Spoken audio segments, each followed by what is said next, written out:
Hi guys, it's Greg from the Opal Trading Company, just here with the SES boys here. They're just going to show us around and what they're doing for today and showing around a helicopter and what they're doing for the day.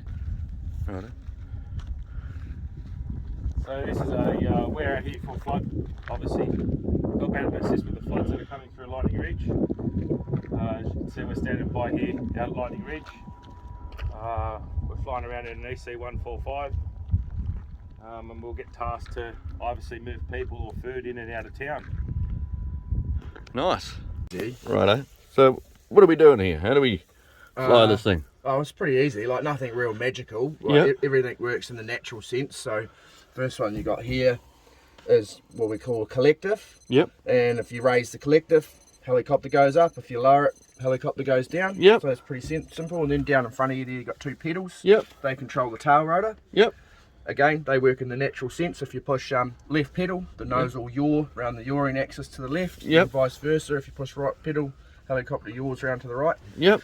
Then you've got the sight click here. Yep. Which controls the disc. Yep. It tilts the disc. So you can imagine us just sitting in the hover. If you push the sight click forward, yep, you think you're going to go forward. Right. Right, you'll go right, left, and vice versa. So yeah, so nothing magical about it. It's right.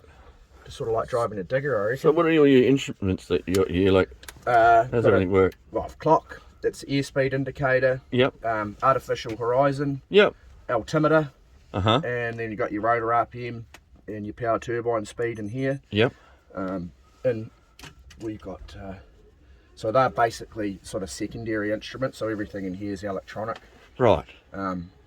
Like we call it a VMD, so this is the main engine monitoring system. And yeah, and then you got all your your T's and P's, engine temperatures and pressures, hydraulic pressure, OOTs. So it's all these are designed to lower pilot workload and make it all easy by just having everything on the one gauge. Right. Yeah. Sweet, dude. Yeah. It's a pretty cool setup, mate. Yeah. So what was your name, sorry? Matt. Matt. Yep. Righto, Matt brother. Kiwi. Matt the Kiwi. Yeah. Right, cheers for that, buddy. Yeah.